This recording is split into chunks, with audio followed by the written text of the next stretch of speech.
Hello students, welcome back. In this video we are going to learn about session 4 communication skill and importance of feedback and session 5 of unit 1 communication skills part 2 of class 10 ID 402. So इस chapter में students हम पढ़ेंगे communication cycle के बारे में और feedback के importance के बारे में। सबसे पहले हम समझते हैं कि फीडबैक क्या होता है। Feedback is an important part of the communication cycle. जो भी कम्युनिकेशन सेंडर से रिसीवर के बीच में होती है एंड रिसीवर सेंडर के इंफॉर्मेशन के अकॉर्डिंग रिप्लाई देता है, वो होता है feedback and it is an important part of the communication cycle.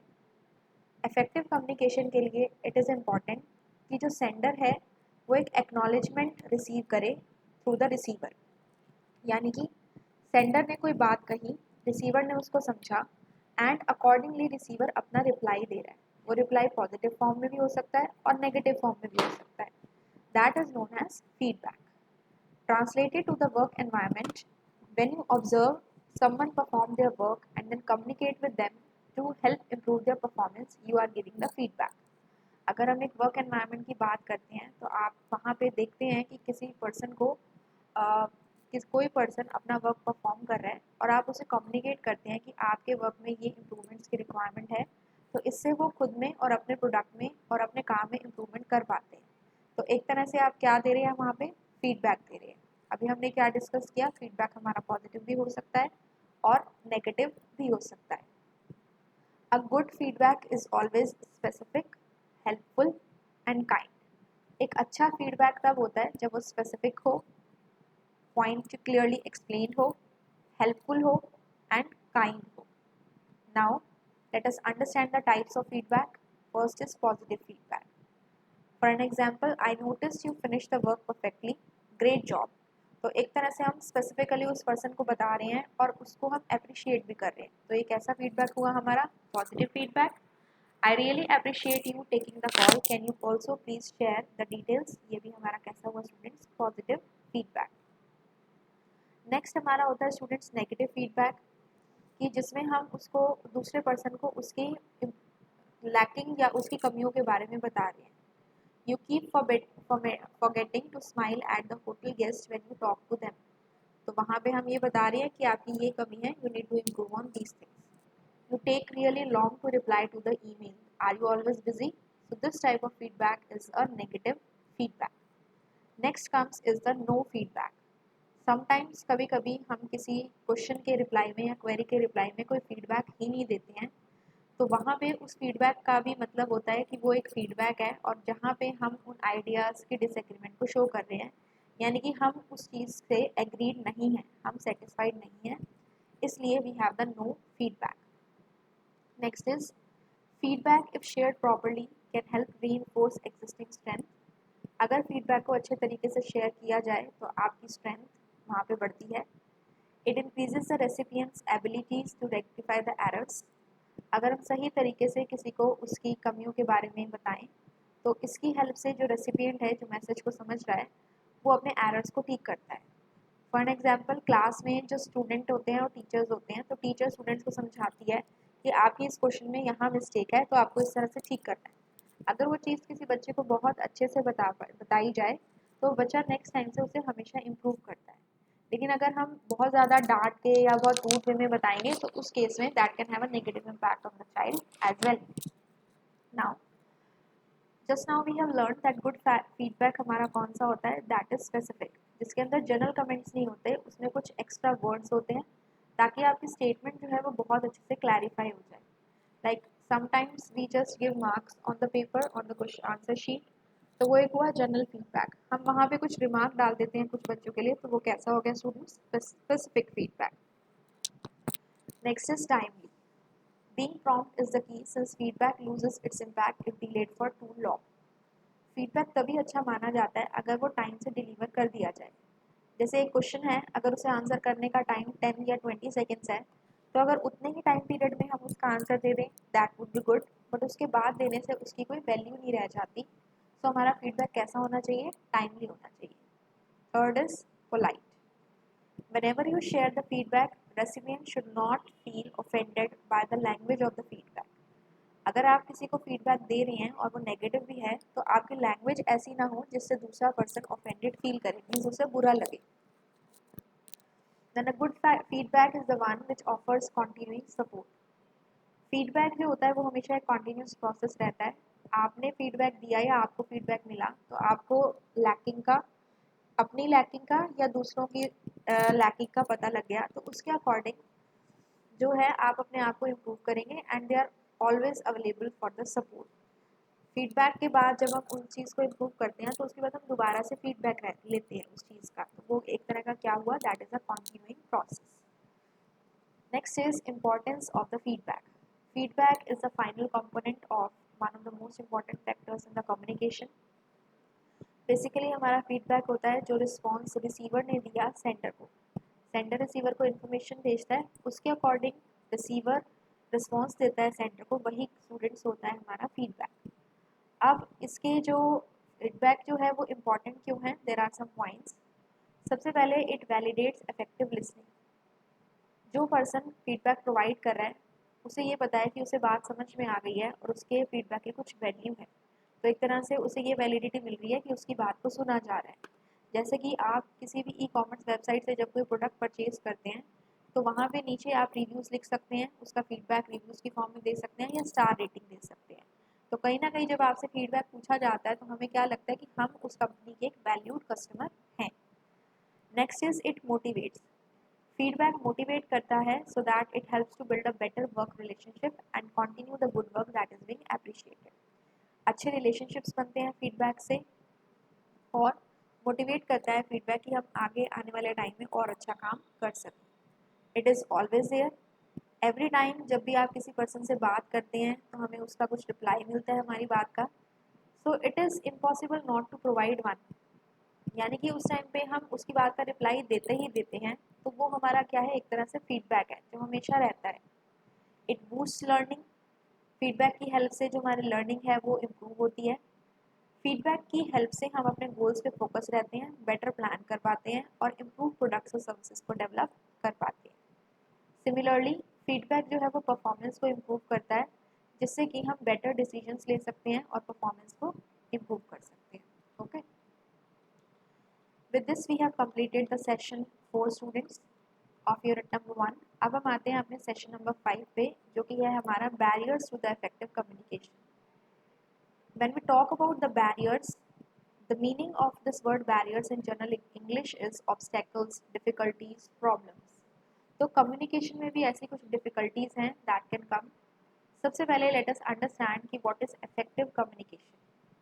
We know कि हमारे पास डिफरेंट मेथड्स है कम्युनिकेशन के। नॉन वर्बल, जिससे कि हम गेस्चर्स के थ्रू कम्युनिकेट करते हैं, वर्बल जिसमें हम ओरल और रिटन कम्युनिकेशन करते हैं, और विजुअल हमारी होती है पिक्चर्स से। ये सारे मेथड्स तभी इफेक्टिव होते हैं जब हम इनके बेसिक प्रिंसिपल्स को फॉलो करते हैं, जिनको हम 7 C's में कैटेगराइज करते हैं।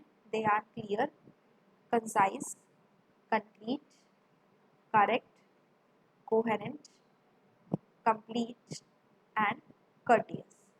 Let us understand them one by one. सबसे पहले बात आती है स्टूडेंट्स क्लियर की। Be clear about what you want to say. जो भी हम कोई बात किसी दूसरे पर्सन को कहना चाहते हैं, हमें उसकी क्लैरिटी रहनी चाहिए ताकि हम दूसरे पर्सन को भी अच्छे से समझा सकें। Second point is concise, that is use simple words, say only what is needed. Concise means short में हमारी बात रहे, जितने वर्ड्स रिक्वायर्ड हैं उस बात को कहने के लिए उतना ही हम कहें, and it should be short and crisp. Third is concrete, use exact words and facts. Fourth is correct, बात करते हुए हम करेक्ट स्पेलिंग और ग्रामर का यूज़ करें। Fifth is coherent, words should make sense and relate to the main topic. हमारे words ऐसे हों जिनकी कुछ प्रॉपर सेंस हो और वो टॉपिक से रिलेटेड हो। देन कंप्लीट, जो भी हमें बात बतानी है उसके बारे में हम सारी इन्फॉर्मेशन दूसरे पर्सन को दे दें, that is complete. And courteous means जब भी हम कोई बात करें तो हम रिस्पेक्टफुल रहें, फ्रेंडली रहें और ऑनेस्ट रहें। So these are the 7 C's of the communication: clear, concise, concrete, correct, coherent, complete and courteous. Next we will talk about the barriers of the communication. They are linguistic, physical and organizational, cultural and interpersonal. जब हम बात करते हैं students इस तरह के barriers की, तो सबसे पहले बात आती है फिजिकल बैरियर्स। फिजिकल बैरियर ऐसी एनवायरनमेंट की या नेचुरल कंडीशन है जो कि कम्युनिकेशन में रुकावट का काम करती है जब सेंडर रिसीवर को कोई मैसेज सेंड कर रहा होता है। तो फिजिकल बैरियर्स हमारे क्या हुए, जो एनवायरनमेंट से रिलेटेड हो। जैसे कि एनवायरनमेंट से रिलेटेड हो सकते हैं कि हमारे आसपास जो है वो नॉइस है, उस वजह से हमें दूसरे पर्सन की फ़ोन पर बात नहीं समझ में आ रही है। कोई व्हीकल जा रहा है, उसकी वॉइस से नहीं हो पा रहा है, कोई और रीज़न है जिसकी साउंड आ रही है, तो वो एनवायरनमेंट रिलेटेड हो सकती है। या फिर हो सकता है not being able to see gestures, postures and general body language. जब हम किसी पर्सन के फेशियल एक्सप्रेशंस को, उसके पोस्चर्स को नहीं देख पाते हैं, तो हमें एग्जैक्टली नहीं पता लग पाता कि वो पर्सन ठीक कह रहा है या नहीं कह रहा। जैसे कि अगर हम किसी पर्सन से फेस टू फेस कम्युनिकेशन करें तो वो ज़्यादा इफेक्टिव होगी एज़ कम्पेयर टू हम टेक्स्ट पे, मैसेजेस पे अगर बात करें तो ये हमारे होते हैं फिजिकल बैरियर्स। फिर बात आती है स्टूडेंट्स हमारे लिंग्विस्टिक बैरियर्स की।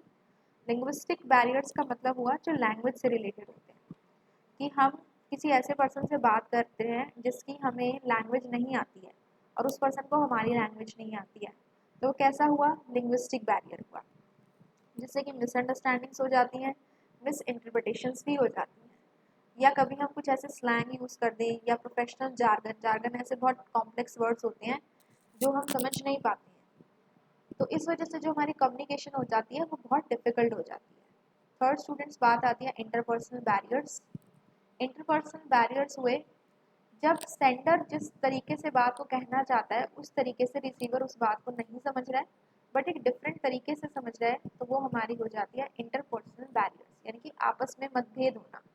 It is also very difficult to communicate with someone who is not willing to talk और एक्सप्रेस द फीलिंग्स और व्यूज़। अगर हम किसी ऐसे पर्सन से बात कर रहे हैं जो खुद बात नहीं करना चाहता या अपनी फीलिंग्स या व्यूज़ को एक्सप्रेस नहीं करना चाहता, तो हम समझ नहीं पाएंगे कि उस पर्सन के माइंड में क्या चल रहा है। Stage fear, lack of will to communicate, personal differences, ये सारे स्टूडेंट्स हमारे आते हैं इंटरपर्सनल बैरियर्स में। नेक्स्ट बात आती है ऑर्गेनाइजेशनल बैरियर्स। तो ऑर्गेनाइजेशंस जो हैं वो डिज़ाइन की जाती हैं फॉर्मल हायरार्किकल स्ट्रक्चर पे, जिसके अंदर कुछ पर्टिकुलर स्टैंडर्ड्स होते हैं, रूल्स और रेगुलेशंस होती हैं, बिहेवियरल नॉर्म्स होते हैं और पॉलिसीज़ रहती हैं। सो इस तरह से ये हमारा जो कम्युनिकेशन का फ्री फ्लो है एक ऑर्गेनाइजेशन में, उसे कहीं ना कहीं अफेक्ट करती हैं और that needs to be suitably managed. अगर हम किसी ऑर्गेनाइजेशन में काम कर रहे हैं, स्कूल में काम कर रहे हैं, यूनिवर्सिटी में काम कर रहे हैं, कंपनी में काम कर रहे हैं, तो हमारे सीनियर से और हमारे जो पीयर्स होते हैं उनसे बात करने का अपना एक वे होता है कम्युनिकेट करने का। तो सुपीरियर सबॉर्डिनेट रिलेशनशिप जो है वो एक फॉर्मल स्ट्रक्चर हो गया, तो वहाँ पे आप फ्रीली अपनी बात को नहीं कह पाएंगे, आपको सोच समझ के बोलना पड़ता है। और कभी कभी कुछ कंपनीज के या इंस्टीट्यूशंस के रूल्स ऐसे होते हैं जहाँ पे एम्प्लॉयज़ अपनी बात को दूसरों से या अपने हेड से अच्छी तरीके से नहीं कह पाते हैं। तो ऑर्गेनाइजेशनल बैरियर्स क्या हुए, रूल्स जो होते हैं ऑर्गेनाइजेशंस में या एक फॉर्मल स्ट्रक्चर जो होता है सुपीरियर और सबॉर्डिनेट के बीच में, that come as a organizational barriers. Next students बात आती है कल्चरल बैरियर्स की। तो अगर हम कल्चरल बैरियर्स की बात करते हैं तो ये तब होता है जब डिफरेंट डिफरेंट कल्चर्स के जो लोग हैं वो एक दूसरे के कस्टम्स को नहीं समझ पाते, एक दूसरे की जो ट्रेडिशंस हैं उनको आपस में निभाने में उनको इनकन्वीनियंस फील होता है और डिफ़िकल्टीज होती है। सो कभी कभी लोग क्या करते हैं, किसी ट्रेडिशन के अकॉर्डिंग उनके माइंड में कुछ एजम्पशंस होती हैं कि ये काम ऐसे ही होता है based upon the cultural background, कि ये जो कम्युनिटी के लोग हैं वो ऐसा करते हैं। तो मतलब हमें किसी को इस तरह से डिस्क्रिमिनेट नहीं करना चाहिए, क्योंकि ओपिनियंस में डिफरेंस हो सकता है लेकिन बिहेवियर जो है वो अच्छा होना चाहिए। तो इस तरह के जो कल्चरल बैरियर्स होते हैं that also affect the communication, because हमारे माइंड में कुछ एजम्पशंस होते हैं जिसकी वजह से हम उनके बैकग्राउंड से रिलेटेड कुछ बातों को अपने माइंड में सेट करके रखते हैं और वही चीज़ों को आगे फिर लेके चलते हैं। So we can overcome these barriers by following some best practices. अब हम क्या कर सकते हैं इस तरह के बैरियर्स को ओवरकम करने के लिए? फर्स्ट ऑफ ऑल हमें सिंपल से सिंपल लैंग्वेज का यूज़ करना चाहिए। किसी भी कल्चर के लिए, रिलीजन के लिए या ज्योग्राफी के लिए कोई भी एजम्पशन कभी नहीं बनानी चाहिए, खुद से कुछ नहीं सोचना चाहिए। फिर उसके बाद है try to communicate in person, जितना हो सके हम पर्सनल डायरेक्ट इंटरेक्शन करें लोगों से। विजुअल्स यानी कि पिक्चर्स का यूज़ कर सकते हैं।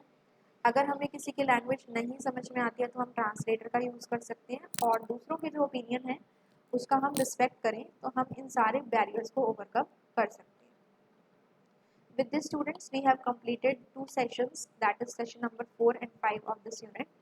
In the next video, we will move on to the next 2 sessions, that is session number 6 and 7. I hope you have understood the topics in this video. In case any doubt is there, you can ask me in the comment section. Thank you.